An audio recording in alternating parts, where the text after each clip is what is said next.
Yo, what's going on, man? Welcome to S.T.A.R.K.S and Smarks, Ep.4. You are in now here with your boy, Ari Starks, just coming off a crazy episode of AEW Dynamite. We had a pretty good first 3 days of the first half of the week.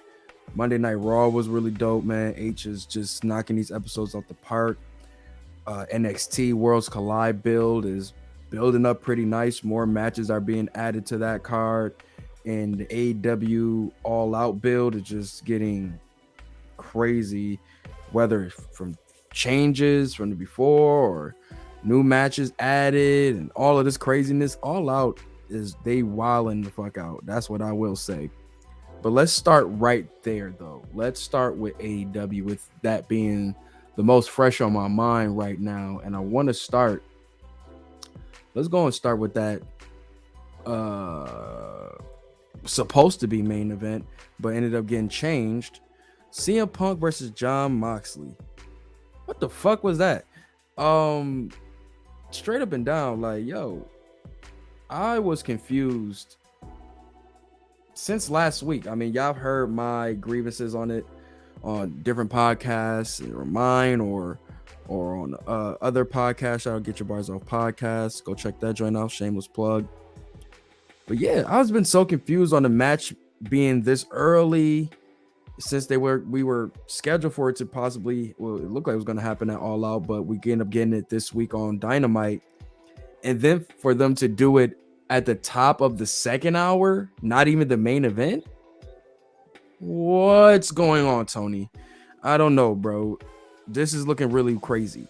And then for that, on top of it being changed from All Out to it being on Dynamite, and then it only being a squash match. What are we doing here, bro? Like, what are we doing here? I mean, it's a lot of things that sounds like it's not really a work, or I mean, it is a work, but a lot of people thinking it was because of a meeting that they had earlier that day. So let's talk about that real quick. So AEW had an impromptu meeting with the workers and with the wrestlers and the staff and newly appointed staff and all of that nature, just explaining people's roles and the whole miscommunication between staff and the wrestlers. A lot of those things were being addressed, but those were the only things that was told to media. Now the homies and such been, you know what I'm saying, pretty much speculating that meeting could have been about CM Punk and his outbursts last show with going against Hangman Page and things of that nature. Now that's just speculating, but given how this match turned out, who's to say this can't be a punishment for Punk coming off of that?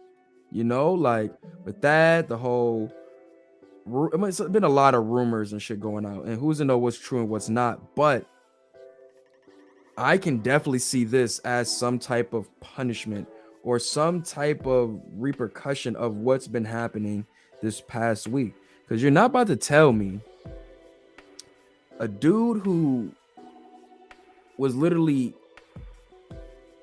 probably one of the most over dudes upon his return, he gets the title. It's a big moment and all of that nature, but I mean, he gets injured. Yeah, he gets injured. I mean, life happens, but we were waiting for that return. We were waiting for him and Moxley to have that collision course, and it happened. But for it to go down like this, I don't know, Chief. I don't know. Like, Summer Punk got great valued real quick. That shit crashed and burned nastily. Like, so, and I'm gonna keep it tall. Like, this summer was all about Moxley. In my opinion, it was all about Moxley. And you know what I'm saying?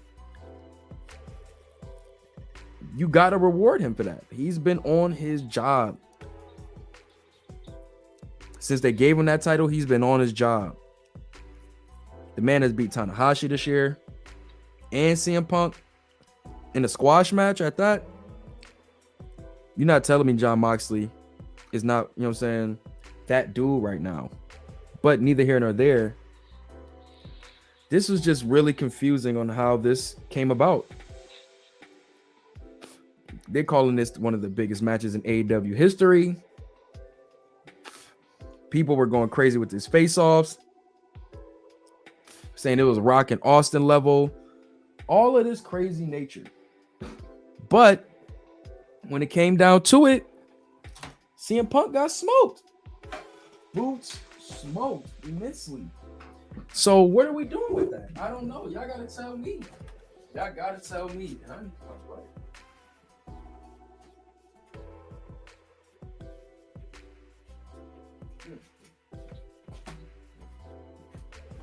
Roll up a spliff? No lighter. That sucks. But yeah, dog. This is just bad booking. I don't know what to say other than that, other than it being bad booking. Because what else can we chop it up as? I mean, I'm not entertained. I'm more so confused. And it's not even a like cool confusion. Like, oh, I gotta tune in next week. Nah, it's not that I'm not gonna tune in next week. It's just more so that just left a bad taste in my mouth. I'm gonna be all the way honest. Like, I don't know how I'm supposed to accept that. I don't know how you want me to accept that. That was nasty. That was nasty. Pardon me, give me 1 second. I'll be right back.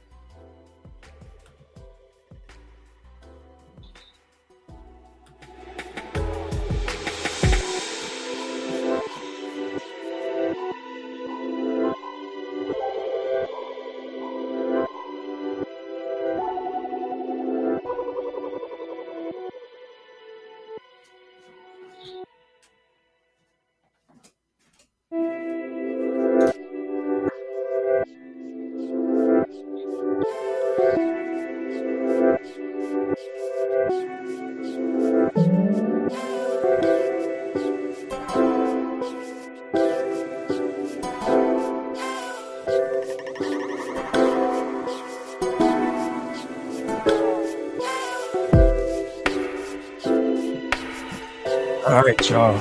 We back, baby.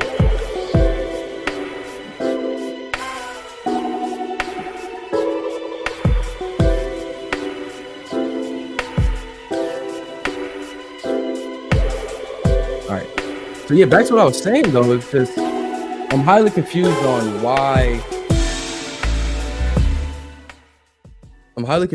why.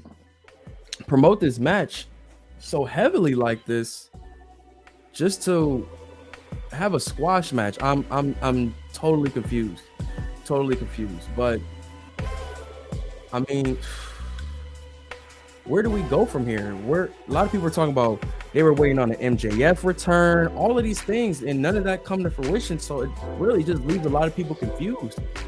Now, a lot of big things I'm hearing about is that this was a big move to bring in more shock and awe viewers and to lead towards a CM Punk heel turn. I can see that heel turn, but if we're going this route to just bring in views, that's nasty. I feel like you're hurting it more than helping. I mean, people are going to watch after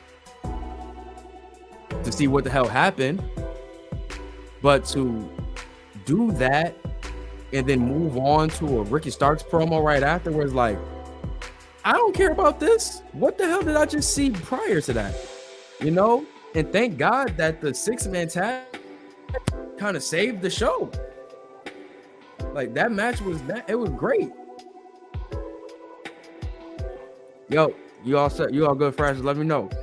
But yeah, man, it's definitely just, it's a lot of drastic moving, last minute moves and such like that. That's not looking good for me, in my opinion. Not looking good for what I usually see from AEW going into a big show. Now, Moxley, the whole injury angle shit was just, we've seen that from, nobody's believing that injury angle. Nobody is. But he kicked him, he got the injury angle, all of that such, you know what I'm saying? Like I said, all this looked like a a way to either punish Punk or to pretty much move on to a different story or just do whatever to take the heat off of what happened last week. Because I felt like they don't want that to overshadow Punk and Moxley. And I think what this happening here is almost like, yo, what the fuck? And then like, yeah, last week happened, but damn, my nigga, this nigga just lost the title. You know what I'm saying? All of that quick, wow. That's how I see it. You know what I'm saying? It's a ploy to make you forget about what happened last week, bring in some new views, and help CM Punk start his heel turn. Because the people are not rocking with Punk right now. It's Moxley year. Moxley, as soon as he got that title, he went on shit, bro. Like, I'm not hearing it. Moxley definitely was a better champion. And personally, I think he did better what I thought CM Punk could have did. Because even up until the title win, Punk was getting injured and all of that shit, man. Like, off little shit. Like, come on, son. I don't know. It was a little scary for that hanging in the air for me as a booker, that my champion is pretty injury prone. CM Punk definitely knocked it out of the park this year. Turned up when he was supposed to going into the title match. But man, looking like your body can't really handle the type of matches you want to have. But neither here nor there, man.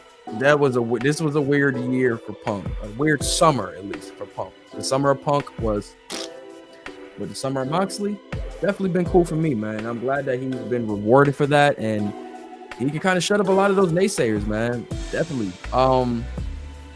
Anything else to take from this match before we move on into the actual Dynamite show?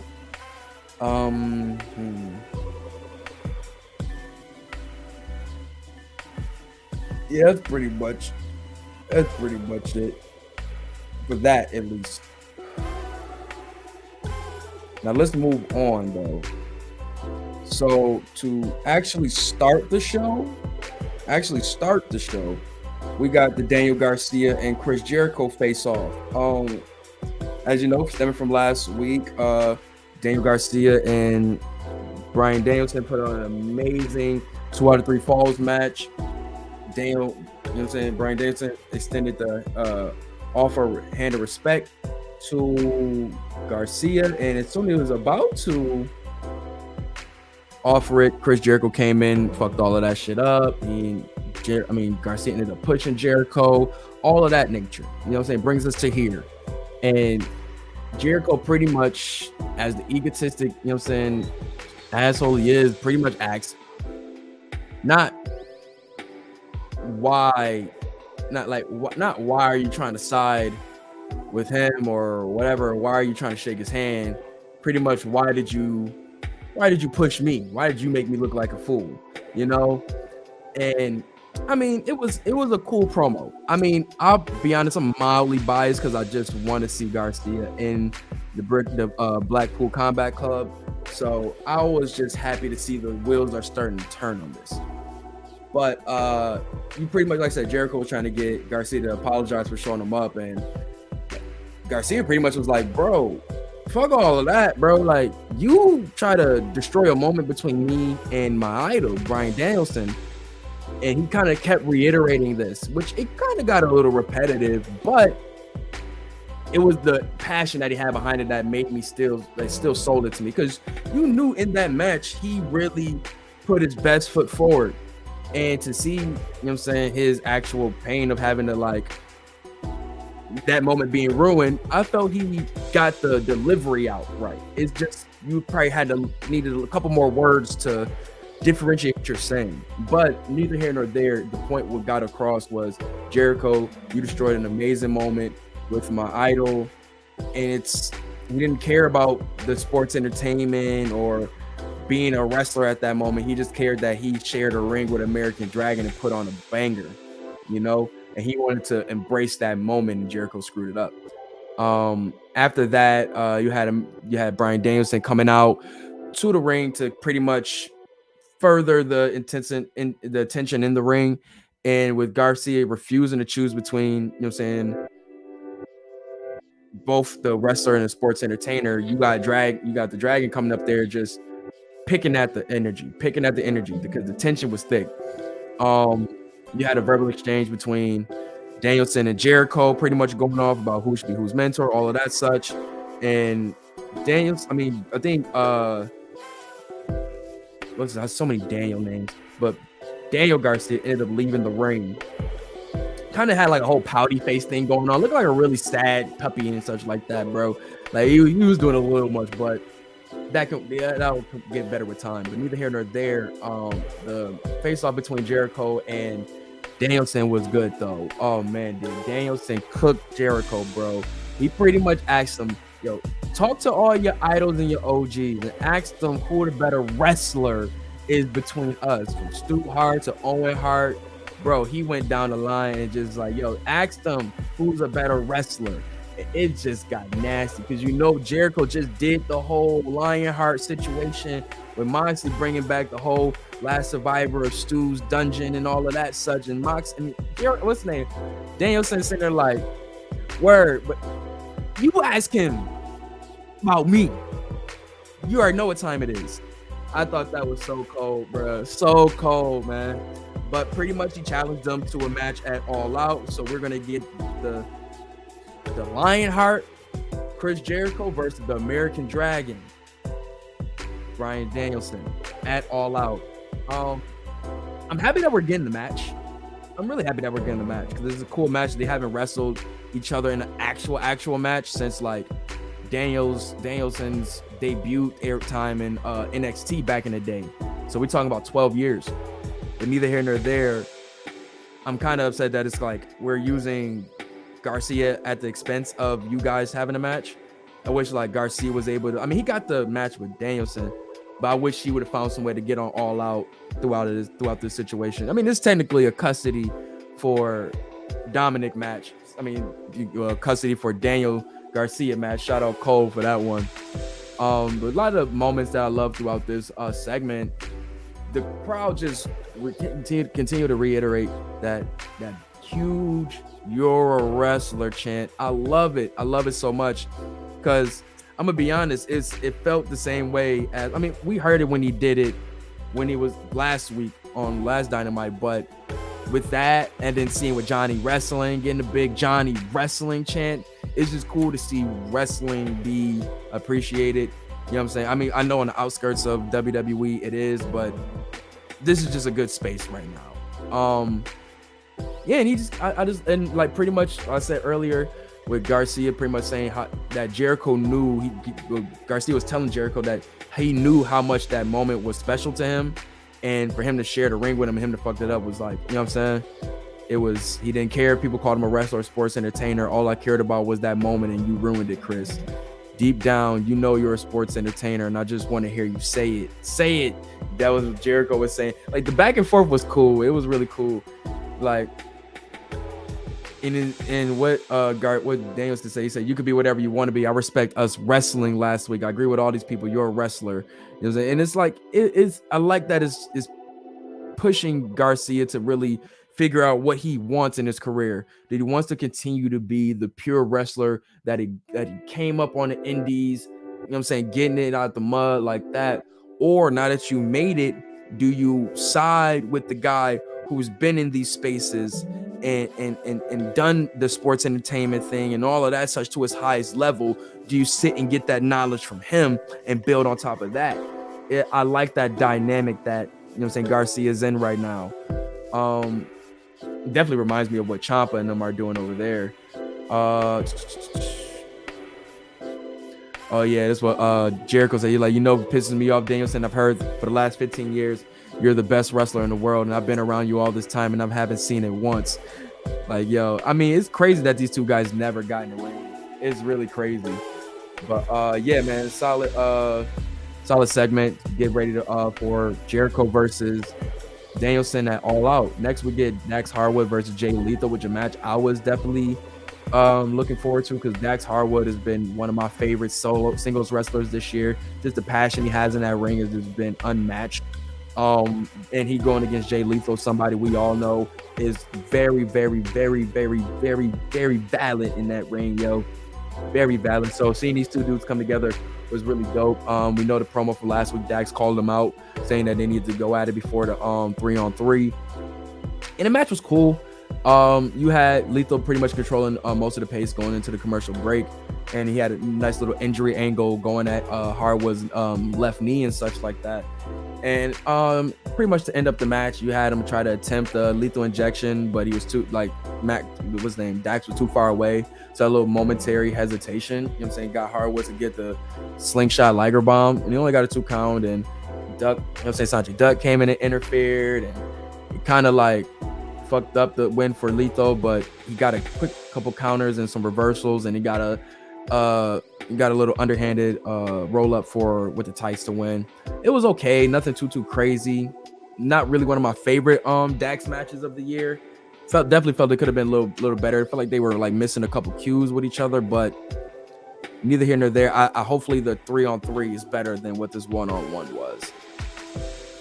But we did get an announcement for this match after we got Sanjay Dutt revealing that Lethal was going to be joined by Chris Sabin and Alex Shelley, the Motor City Machine Guns, at All Out.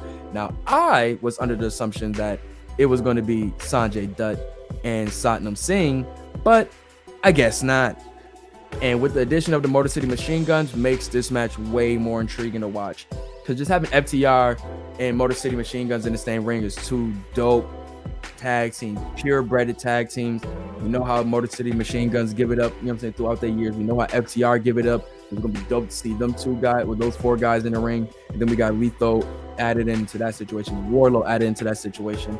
It's cool. But I will say, I definitely was on the fence about them kind of changing it up a little bit, because I really wanted to see Wardlow powerbomb Satnam Singh, bro. I really did.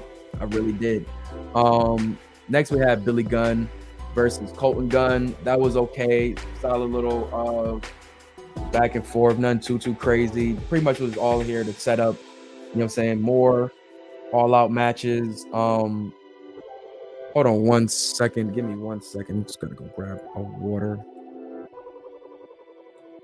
Cotton mouth.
Oh yes. Oh, thank you for your patience. Thank you for your patience, man. But yeah, so pretty much back to what I was saying. Where were we at? Uh yeah, so you had yeah, pretty much what's his name? Colton beating his father. It was pretty it wasn't really caring for this match, to be honest with you, man. I wasn't even knowing that Billy Gunn was wrestling this night, but here we are. And where's my blunt? Oh, dropped it. But yeah. Let's see. How did this go down?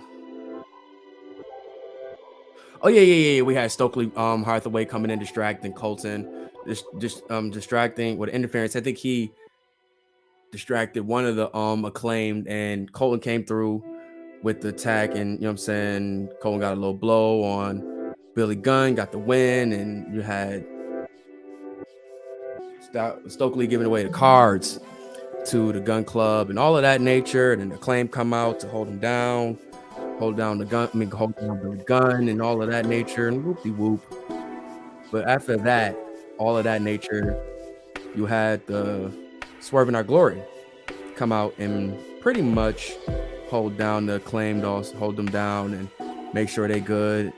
And then next thing you know, after the match, you had them pretty much challenge them to a match at All Out. But I like the move that Acclaim pretty much came where they was like, yo, bro, that's cool and all, but we earned our spot here. Don't get that confused, bro. Like, the people call us the uncrowned AEW champions. So let's let you know what time it is. Like, the people already know what time it is. We the ones. And I gotta give them the credit, like, from where they started to where they are now, beautiful, organic. That's how I like tag teams being created. It was really good to see. And hopefully they put on a good match at All Out, man. The Acclaim, this is the time you do it. You know, and I think there's gonna be a real good one of the moments where you see if what's kind of boss Tony is, I guess. No, not really, but I mean, I would like to see if you have your team who organically came up as a tag team, got lit on your brand from day one, versus a team that you pretty much put together, two lit niggas you put together in a tag team. And I mean, obviously they're gonna still be lit and they still move together. The name they picked up and got the ball rolling as soon as they got them together, but they're not an original tag team like the Acclaimed are ish. You know what I'm saying? Original-ish. But neither here nor there, I'm interested to see where they go, because I don't think the people will be mad if the Acclaim win that title. But I don't think the people will be super, super upset if they lose either. So I'm interested to see where they go with that. Before that, though, we had Thunder Rosa announcing that due to injury, she will be stepping down as the AEW Women's Champion. Don't light up that Thunder Rosa fact, man. Because this little reign she had was boo-boo. It just goes to say that some people are better chasers than they are champions. And Thunder Rosa is in that ballpark. Because they're going to give somebody the interim championship. It's going to be Toni Storm. We're going to get the match that we wanted to see, her versus Thunder Rosa, later down the line. But they're going to turn that one-on-one into a fatal four-way. Now it's going to be with Toni Storm, Dr. Britt Baker, Jamie Hayter, and Hikaru Shida. So that's cool. That's really cool. But we'll talk about that in a little bit. Where was we at?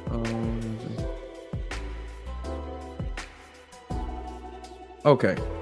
Yeah, so you got the giving up hands of cards. Oh yeah, so we move on to Dr. Britt Baker versus Kylan King.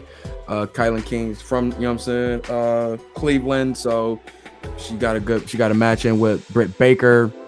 Solid match. It was cool. Nothing really too crazy. Pretty much something to get Britt over and get her back going into All Out. After the match, though, you had Baker cutting a promo on Thunder Rosa and Toni Storm. You know what I'm saying? But Toni Storm ended up coming out and pulling up on her. But pretty much saying Thunder Rosa couldn't hold it down as champion like she did. You know what I'm saying? She was able to run through her whole run with an injured wrist and all of that such.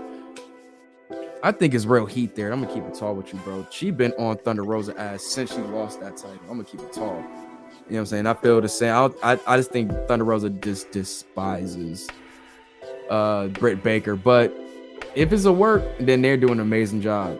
But I can feel that. They just don't like each other. But I will say, man, I hope within this Fatal 4-Way, Jamie Hayter finally gets to start spreading her wings as a solo act. I hope they start the wheels turning on that breakup between her and Britt Baker coming out of this Fatal 4-Way. For sure, I would love to see that. Pardon me. But yeah, this whole like interim championship is just definitely getting mildly annoying because it's like I don't want to keep watching the show with fake champions. It's either this person is the champion and that person that got to come back from injury, you know what I'm saying, fights for their title back, or he's going to keep doing this interim shit, man. It's getting annoying because y'all have an injury bug that's going crazy in AEW. You can't have the interim TNT title, interim tag title, like Jesus Christ. Not knock on wood, I don't want nothing to get injured, but man, it's definitely getting kind of annoying. This whole interim shit everywhere. Like, I'm tired of it. Well, so we get to the actual, you know what I'm saying, title match, which was, like I said, top of the second hour of the show. Billed as, you know what I'm saying, one of the biggest matches in AEW history. You know what I'm saying? The undisputed AEW World Championship match. All of that good nature. It was just a one-sided squash match, and it pretty much had me sitting there scratching my head like this, like, well, what the hell's next? Because I already had that idea going into the match of what was next, but now I have even more question marks, and it's not even more like intriguing. Like I said, like, oh my god, I gotta see what's happening next week. It's more so like, what the fuck? Like it wasn't even like a cool like, oh okay, they got me with that one. Nah, I'm just like, everything felt rushed. I'm gonna be honest, a lot of things going into All Out feels rushed, but that's another story. Where else we at? So we pretty much start the match. You had Punk, you know what I'm saying, throwing a kick early and re-injuring his foot and leaving him kind of like just going crazy, screaming in agony. Moxley took advantage though, elbowed the hell out of his opponent and put him down with a consecutive Death Riders, you know what I'm saying, for a quick ass win. Once I seen the first Death Rider, I was like, oh, this is about to get crazy. And it did, bro. Washed them in 3 minutes. Washed them. So that is very confusing. But if I'm saying this is punishment, then that's crazy. All niggas need to be on the on their P's and Q's. If this how you can, they'll do you like this. Woo! They'll do anybody like that if they do it to Punk. But as Moxley celebrated, you had Punk limping off, you know what I'm saying, with the whole getting picked up by his referees and his homie and such. And everybody was just really confused. And you kind of had but Punk looking around, still in confusion with the crowd cheering and like Moxley celebrating. Everything was just crazy. Some people saying it could be long-term storytelling that spins the narrative that Punk was unhealthy, and if he had been, we would have beaten Mox. And I don't know, it could have been that. It was cool, man. The shock and awe part got the people talking about AEW. You know what I'm saying? Especially with how great Raw has been, Johnny Gargano's return and all of that nature. This definitely got the eyes and ears back on AEW. I don't know for all good reasons, but it's back on there though. I just hate that it was so hyped though. And this is the route we go. Like, this is just too much confusion for one wrestler to take as a fan intake. Like, this is just too much, bro. Y'all got to get y'all shit together with some of this booking. But neither here nor there, man. I personally feel the right guy came out of that. So I'm just interested to see what's next for Jon Moxley going into All Out, man. Like, continue your great year, but that little moment right there was just nasty. Very, very nasty. After the match, we had Ricky Starks cutting a fire promo, but I'm gonna be honest, it definitely kind of fell short for me because I'm just still figuring out what the hell I just seen before. But yeah, him talking about he brought Will Hobbs from being just the background of Britt Baker segments into Stardom, and then he issued him a challenge for All Out. But be honest now, this is feeling kind of like Brody King versus Darby Allin types, where it's just like, yo, this don't feel David and Goliath like. I feel like the way Ricky talking to him, he feel like he's the Goliath. So I don't know, man. I'm interested to see how that match plays out, because I don't know in what way, shape, or form Ricky Stark's spear is going to beat Will Hobbs. I just don't know. I don't know. It just looked like one spine buster from Will Hobbs will end that match for Ricky Starks. And he has to do everything he can to not fall into that move, yo. But shout out to Ricky, man. Those promos he's been cutting has been amazing. Very passion-driven promos, too. Next, we had Christian Cage accepting Jungle Boy's challenge for All Out in the backstage promo. That was cool. And then we got Moxley cutting a promo right after his match, pretty much saying nobody was expecting that, right? You ain't expected to go down like that, huh?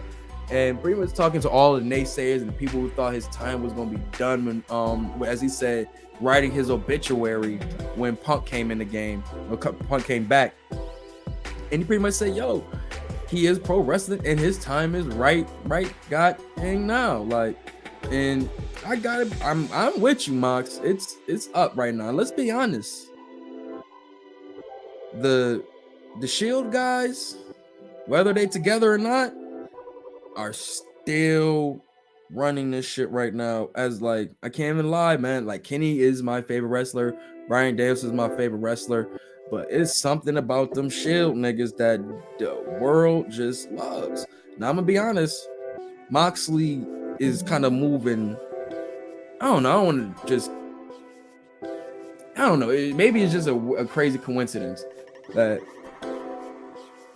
Roman's cooking at an all-time high, Seth is cooking at an all-time high, and Moxley's cooking at an all-time high. And I feel they're all different versions of themselves than when they were together. And the way they are now is like they're all just mega stars. Gotta give them guys some credit, man. Definitely gotta give them some credit.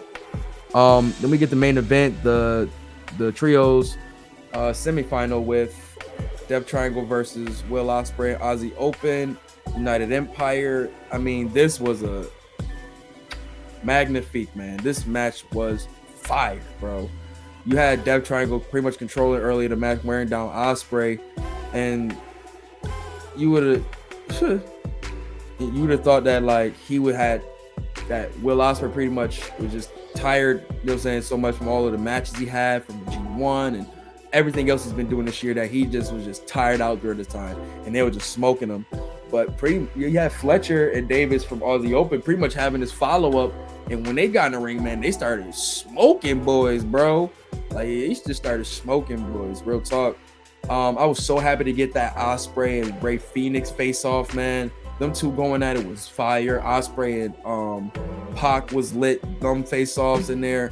Oh man, Penta when he had his hot tag, that was lit, bro. He uses anybody as a stepping stone for his moves, yo. I just think that's hilarious. But man, it was just so many great spots and it's like moments in here, bro. Even up until Kip Sabian moment where Pac is about to hit his finisher on Will Ospreay, but Davis pulls him out and he does this moonsault to the outside, And once again, we see Kip Sabian in the box hat thing, sitting there clapping away, whoop de whoop, and Pac presses them, pretty much saying like, "Yo, bro, you've been here all this time, like all these times, what's up?"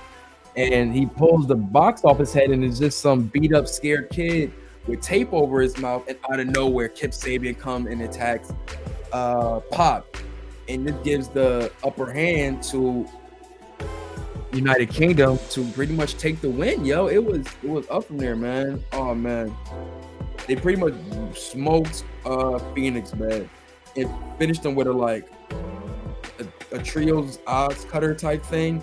It was nasty, bro. It was nasty. But this was a very, very, very just athletic exhibition, bro. Like they just went off in this young dog, especially having to like make up for what we thought we were gonna get in that championship match.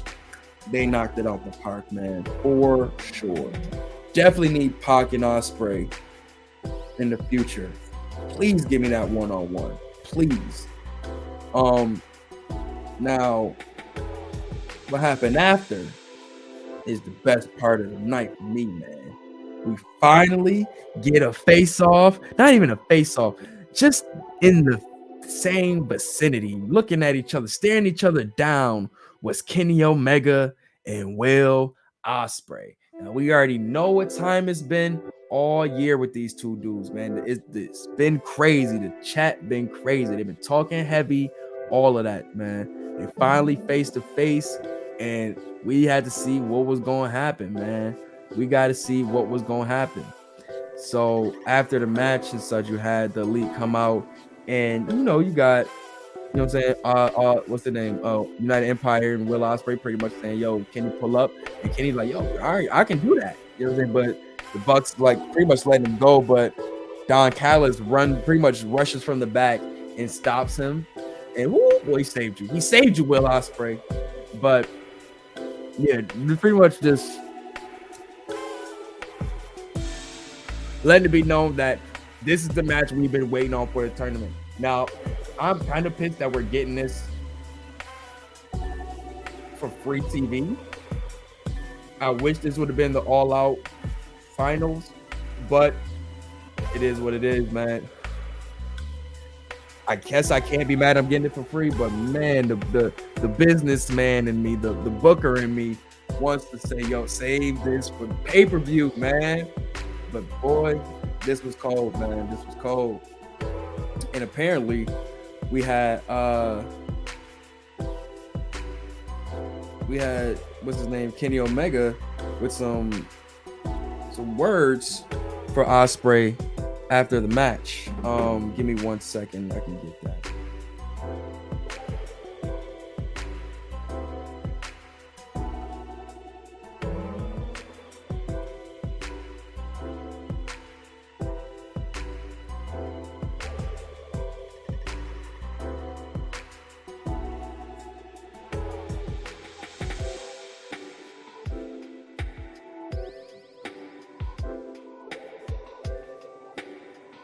See, I'll play from here.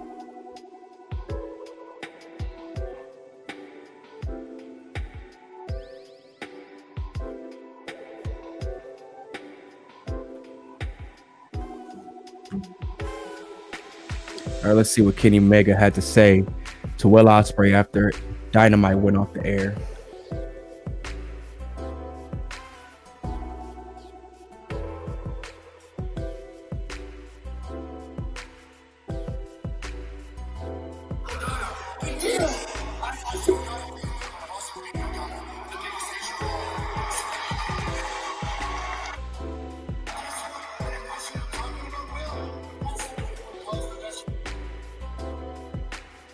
I'm trying to get it from the beginning. Pardon me, y'all. A couple of indies and a couple of the lower card New Japan guys. And yeah, you lost to Okada. Big deal. I've lost to Okada too, but I've also beaten Okada in the biggest stage of them all. Something you can and guess what? That's the one who calls the best one of all time. So that no one's just about your matches. In fact, no one can even remember your matches well. Cook! Talk!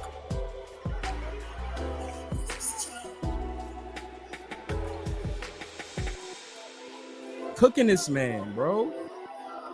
See, I gave you the impossible task of filling my shoes. But maybe I should have given you a pair of shoes when you still haven't grown out of your diapers. Boy. He's a baby. That is a child. That is a child. Like, why were you talking to him like that?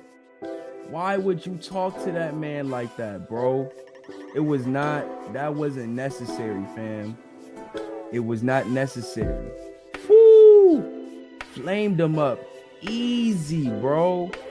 Pain. What? Pain. What's your name? Pain. I'm trying to tell you, bro. What? Like, nah, son. Kenny Omega wilding out, bro. Kenny back, bro.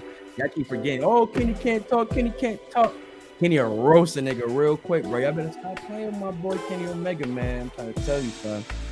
But let's move on from there, man. Shout out to AEW, man. What a eventful show tonight. I'll say that for sure.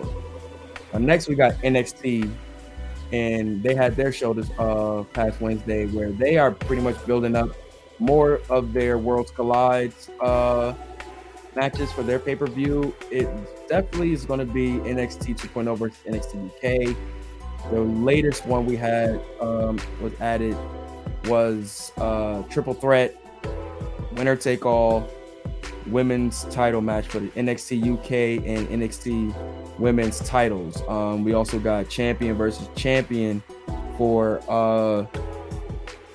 the NXT UK men's titles and the NXT UK title. NXT and NXT UK men's titles. Oh man, it's a lot, man. It's a lot that they got building up. I'm around for it too, though, bro. Like Tyler Bate versus what's his name? Braun Breaker can be a goodie. Like Tyler Bate can go, bro. He can still go. And seen in the match that he had that night still showed that he is still that dude, yo. That big, strong boy, as they call him, man. It was really good to see that, man, for sure, for sure.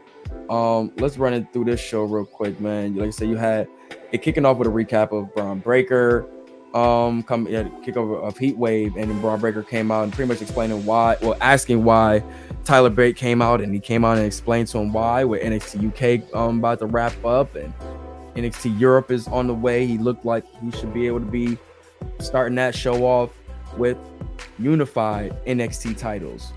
And Braun Breakers are with it, man. They pretty much get that situated and say, yo, it's time to do it. Let's get this going, man. Let's put these titles together, man. I'm very interested to see what they do with this. Given you got Triple H with the head of the main roster now on the creative side, I would be interested to see if they finally bring up Braun Breaker or continue to let him build up in NXT, and or, you know what I'm saying, switch it up and bring Tyler Bate up, or leave him in NXT to build up more on the US side, or maybe continue him in NXT Europe as the face of that. I'm interested to see where they go. Moving on from that, man, we had Briggs and Jensen versus Gallus in the NXT UK tag team match. It was solid. Pardon me.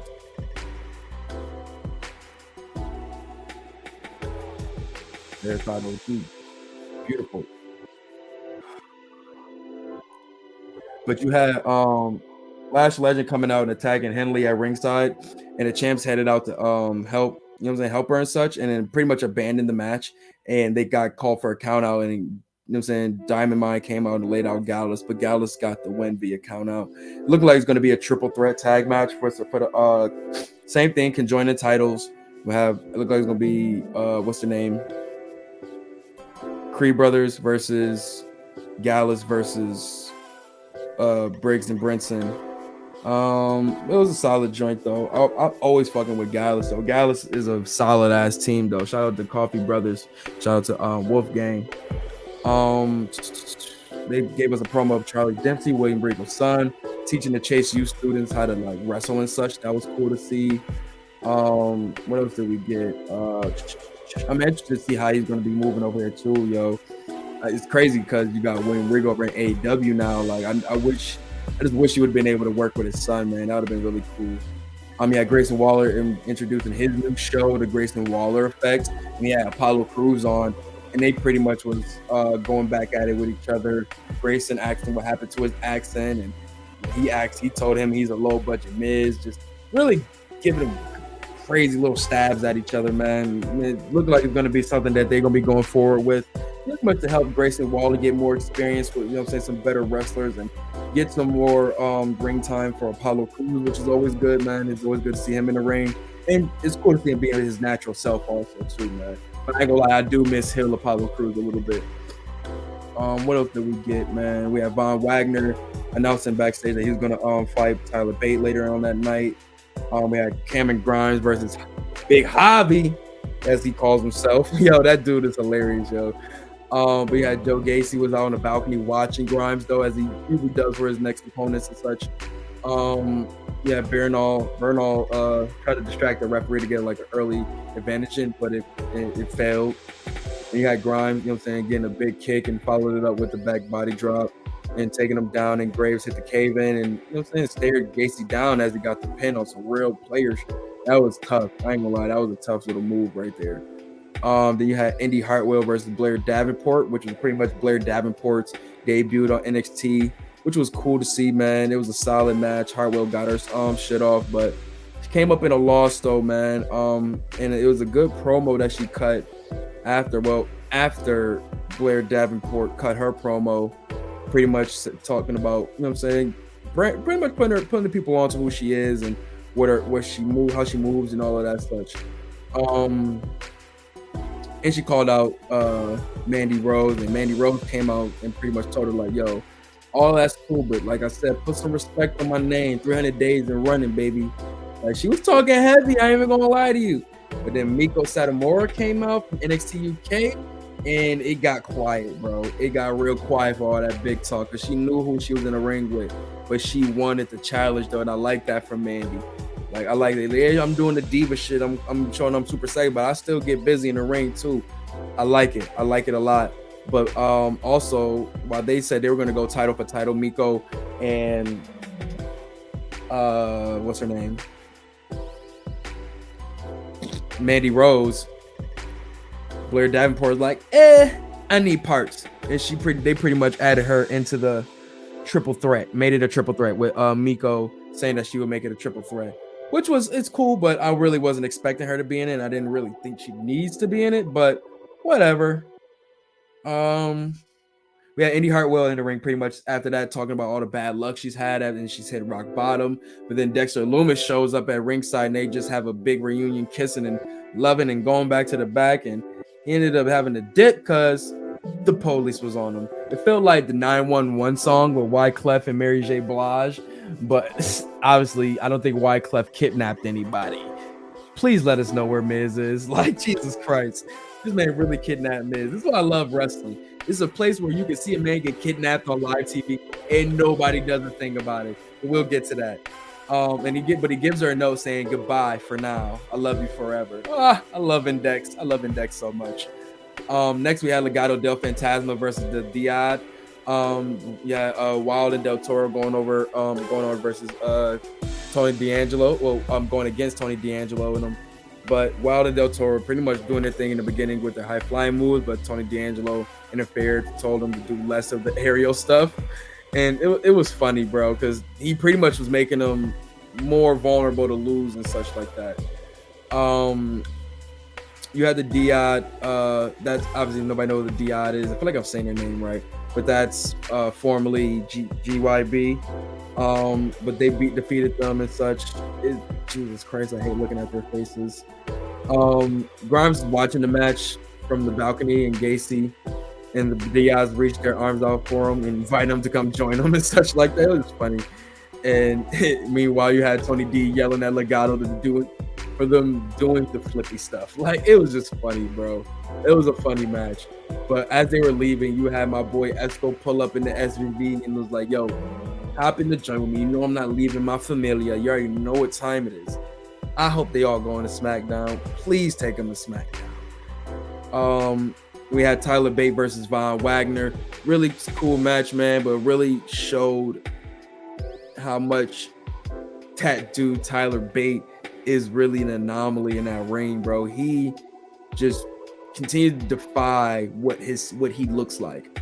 Like when they say he's the big strong boy, he really's that, bro. Like Son really was the way he picked Von Wagner for that suplex. You would have thought he would do was his size. It was crazy, like really crazy, man. But then he went up for that beautiful corkscrew senton and got the win, man. Like shout out to Tyler Bate, bro. And to see him do that in this match, it was good to show people that Braun Breaker could be as strong as he wants.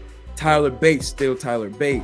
So that was cool to see. Then we had the Wendy Choo versus Tiffany Stratton lights out match. This was funny to see. Wendy Choo doing all her little antics and such with her bed and such out there, and Tiffany Stratton had the braids in like a boxer and such, man. It was an interesting match, bro. I would tell you that for sure. But I mean, you had Wendy Choo coming up for the W, as she should. Hopefully this is over with, man, to be honest with you. But it was a fun match, nonetheless, though, man. What else we had? Oh, you had all of the champions signing contracts for the title matches going in for Worlds Collide and such, and then that was it, man. It was a solid event, solid show. Like I said, a lot of building going towards Worlds Collide, which I'm very, very interested towards, man. I'm actually really, really interested in seeing Braun Breaker versus Tyler Bate, man. Like that match is going to be very, very interesting, bro. Very, very interesting.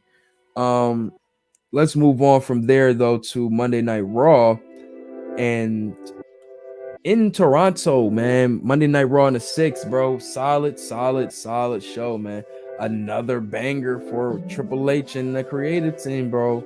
That episode of Raw was good, man. Let's see. Let's go through this one real quick for you. This was, like I said, the highlight of the show for me was Miz getting kidnapped, but we'll get into that once again, though. We had Damian Priest versus Edge in the main event. Was that the main event? No, I don't think that was the main event. Excuse me, though. But we had Trish Stratus pulling up too. It was a lot of good little Toronto feels. Aaliyah had a match versus Bailey. You know what I'm saying? She's from Toronto also. It was a lot of cool stuff, man. We started it off with Asuka and Alexa Bliss versus Io Sky and Dakota Kai, coming off of the segment with with Bailey, Io, and Dakota going at Trish Stratus and such like that. And you had what's her name, Bianca Belair, coming out and holding her down and such, pretty much putting over Trish Stratus' legendary status and such. And she let her know, like, yo, I got friends too. We're not gonna be, you know what I'm saying, mixed matched out here. Then out comes Alexa Bliss and Asuka, and they even the odds out there, and they, you know what I'm saying, have their little moment. And next thing you know, we get into the match. We got, like I said, Asuka and Alexa Bliss versus Io Sky and Dakota Kai, the match I was waiting for in this whole tag team tournament. And was it a good match? Yes, it was. It definitely was, man.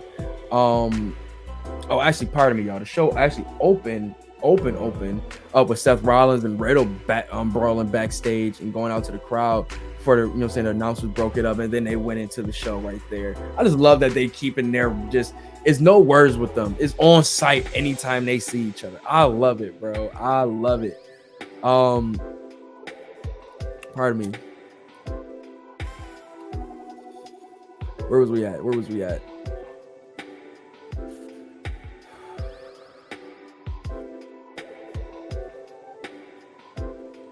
Oh yeah, here we go. Okay, here we go. Sorry, I got lost in my notes.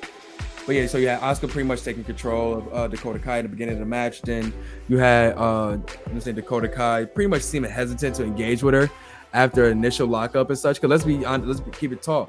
At first we had Io Sky and Asuka in the ring first, and it was lit. People were ready for that, but Io Sky playing the heel brought in Dakota Kai, and they went in from there.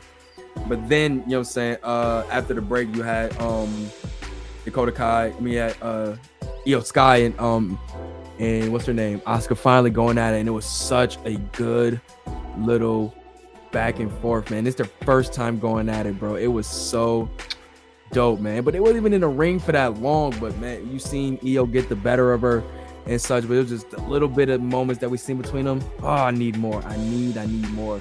They get a little bit more intense, you know what I'm saying, between them a little later, that allow Asuka to take control for a little bit. And after a long competitive, you know what I'm saying, back and forth, Sky and Kai were able to still to win to advance to the finals and such. But it was a really good match though, man, to kick it off the show, man. Like, it was really, really dope. Really, really dope. Like the first, like, I think they said that the wrestling portion of the show of Raw was about like an hour and 20 minutes or hour and 40 minutes or something of that nature.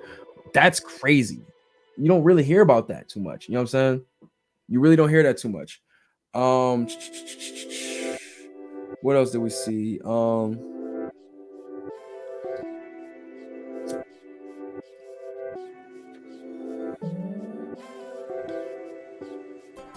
Yeah, I think they actually, that's what they all try to think. Like, I think they're actually gonna save Asuka and Io down the line. I think that's why they didn't give us most of that in the match, which I'm not mad at, because a one-on-one was gonna be amazing. That's gonna be amazing, bro.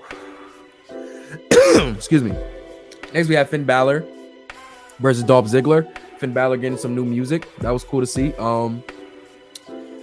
This is the second. It was the second match of the night. Once again, you had them having a backstage altercation before it went down, and the Prince pretty much was saying that, "Yo, Dolph, ain't nothing you could teach me, bro. Like, you a kid in my eyes." And he was like, Dolph's like, "Yo, we're the same age." And it's funny. But and then, you know, Dolph just been slapping the shit out of boys. So he been slapping niggas in the face and then start matches off there. So Dolph, if that's the way you want to get, you know what I'm saying, on TV, keep it up. Keep slapping niggas and wrestling them after. But it started up with a quick little lockup and such, you know what I'm saying? Really fast-paced encounter and such. It was really pretty even in the beginning of the match, but then Balor started getting control after taking Ziggler down from by his legs, and it had just started running down on him with the hands and such like that. You had, you know what I'm saying, Ziggler making a comeback after the commercial, but you had Balor pretty much stop him every time he tried to, like, you know what I'm saying, get another opportunity to go through and get an advantage. And it's like, the match was really getting some good time, and you started to see them getting some wear and tear. Like, it felt like a pay-per-view match. I'm gonna keep it tall with you. Like, they were going in, man. You had great moments where you had Balor missing the coup de grace, and you had Ziggler hitting him with the zigzag for a good false finish. And then at that last moment, you get a cheap shot from Rhea Ripley, and Balor was able to hit the coup de grace for the win. Really great match, man. I ain't gonna lie, I don't want to see more of them going at it. I'm gonna keep it all the way tall with you, bro. All the way tall with you. But please keep. I mean, Balor looking like Balor of NXT. Like, I like the presentation. I'm liking how he's able to, like, showcase him being a heel in the ring, all that nature. It was really good, bro. It was really good. What else did we get, man? Chad Gable versus Kevin Owens. Another good match, bro. You had open challenge for Chad Gable and Otis, and pretty much saying that it was not too many good, you know what I'm saying, people in Canada and such like that. Now, you know, you had them in Montreal last week. I mean, on SmackDown. So, you know, KO got to come and turn up for at least one Canadian, you know what I'm saying, tour stop. So he got to turn up in Toronto, and going against Chad Gable is a great person to go up against. He's been knocking it apart with most of the people he's been in the ring with so far, so I ain't mad at it. I thought it was gonna be over quickly, but they really started really having a goodie though, like, because I thought KO was gonna come and spaz out and hit him up with the power bomb on the apron, but they actually had a really good match, and I'm glad that they did, because Chad Gable always needs to be showcased as a serious wrestler, bro. Like, I know the shoe thing is all cool and such. He's trying to push them t-shirts, but yo, when he gets in that ring, it's a different story, bro. It's a different story.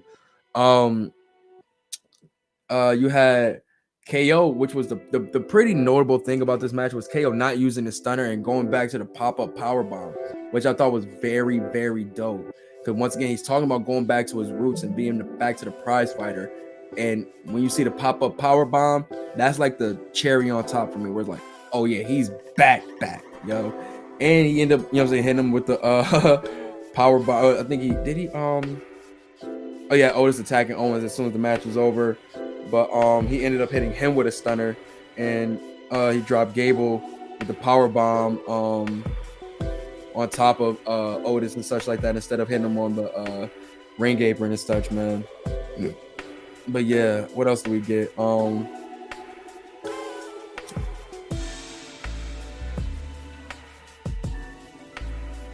yeah, I was happy to see. It's like KO is in a good babyface run too, where he's able to actually hit his top rope moves. When he's able to, like, his swanton bob is fire. Like, let's not get it fucked up. His shit is just as clean as Wardlow's and them niggas, yo. He get busy. Moving on, we have Bayley versus Aaliyah. Like I said, Aaliyah got the hometown shot versus big time Bayley. Well, not pulling off of big time Bex, but Bayley is a big time wrestler. And for Aaliyah to get that match versus her in her hometown, it's a good look. Solid match and such like that, but this pretty much was a match for Bayley to, you know what I'm saying, get reacquainted with the universe, pretty much show that she ain't got no ring rust and such. But I like her new ring gear. A lot of people are not really liking her ring gear, man. I think she looked cool in the cargos, man. She looked like a chill, you know what I'm saying, chill little shorty on the block. To me, I'm gonna keep it tall with you. What else we got happening, man? Oh yeah, Bobby Lashley and AJ Styles versus Miz and Ciampa was really good, man. Like, dog, the way the fans love this nigga Bobby Lashley now, man. I feel like he has a great connection with the fans that I feel like he probably I feel like he always wanted to do, but he kind of like was either as a heel or such so many times that he couldn't really do it too much. He was in some stupid program or something, but I love this connection he has with the fans, man. When the people do the fist bumps with him and such like that, man, that shit's so cool with me, man. But seeing him and AJ Styles, you know what I'm saying, teaming up was really cool, man. Two former TNA champions and such like that going on against Miz and Ciampa. That was cool to see, man. Really good match, man. You had the big moment of the match where Dexter Lumis, well, a person who we thought was Dexter Lumis, pretty much attacked AJ. AJ, you know what I'm saying, got him off and such like that, but went on about his shit. But next thing you know, we see Dexter Lumis on the other side snatch Miz about the whole building, bro. And everybody just sitting there like, okay. So how's Ciampa gonna finish this match? Not call the police or nothing. How's Ciampa gonna finish this match? Wrestling in 101. But pretty much from there, shit, they they took advantage, man. They smoked Ciampa, man, and got him up out of there, bro. it was good, man. It definitely had people talking and such like that. We finally got more progression of what Dexter Lumis is doing around here on the main stage right now. I love it though, man. I really do. What else do we have, man? Right after that, we had Johnny Gargano returning. Now, I thought we would have had him returning while Ciampa was still in the ring, but nah, this was after all of that. So I'm glad that they're keeping them away from each other right now. We had him coming back, pretty much reintroducing himself, talking about his NXT accolades for people who don't know him and such like that, and pretty much talking about, you know, believing in your dreams and never giving up, and that's the reason why he came back, and all those things of that nature. It was a really good babyface promo and all of that good stuff, man. Good way to establish a new babyface in the WWE too, man, because he's one of those ones that could be one of your very, very, very top baby faces. You know what I'm saying? A lot of people say it, but he definitely gives you that Daniel Bryan feel. But with that, instead of Ciampa coming out, we have his old protege Theory coming out to congratulate Gargano on the win, but letting them know a lot of things has changed since then, bro. Like, he's been to WrestleMania, he's got the he's the youngest United States champion. He's the Money in the Bank winner, future WWE United Undisputed champion, and all of that such. A lot of things that Johnny wished for, he's already done. And you pretty much told him, like, yo, you can come be my protege now. You can come hold me down and all of that such, like I used to do for you. And if you don't, then you can get it. You can get it. You know what I'm saying? Get stepping. And Johnny's like, oh, word. That's how you feel?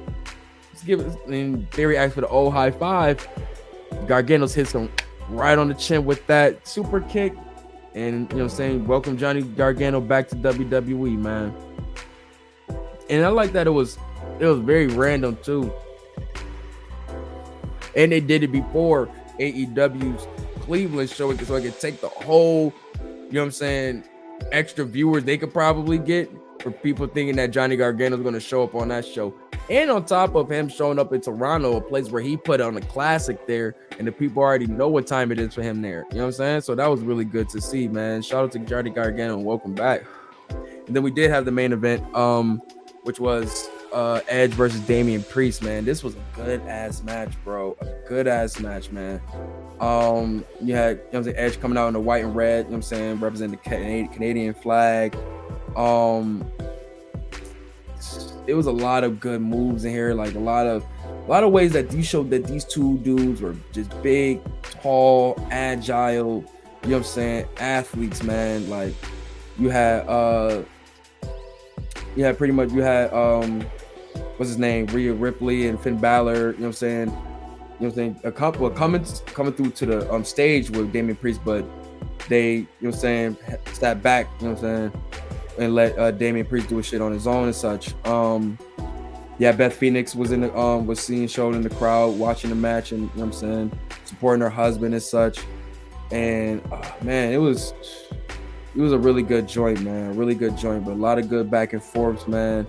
You had Edge with like this embarrassing Priest just doing little like OG moves, and you know what I'm saying, just getting him out of his, you know what I'm saying, psyche and such, man. But it got Damian Priest tight, you know what I'm saying, it got him super tight. You had Damian Priest ended up doing the like the Razor's Edge to Edge through the announcer's table and such, man. Like he was trying to put Edge down for real, bro. And it really had that main event like pay-per-view feel to it, man. Like they were going at it, man. Definitely had the people invested, especially you've seen Beth Phoenix face after Edge went through that table, bro. It was crazy, man. You had the referee getting knocked out, so Damian Priest, you know what I'm saying, tried to go grab some chairs and hit Edge with a concerto, but he ended up missing and hurt his hands and such. Then Edge ended up taking the bar off of the chair, winning for that, you know what I'm saying, that signature crossface that he does with the bar. And once he got done with that, Priest ended up hitting Edge with a piece of the chair, but Edge kicked out when the ref, you know what I'm saying, got back and did with back conscious. And then he ended up hitting up with Edge hit a Canadian destroyer in Canada. Come on, great pandering, bro.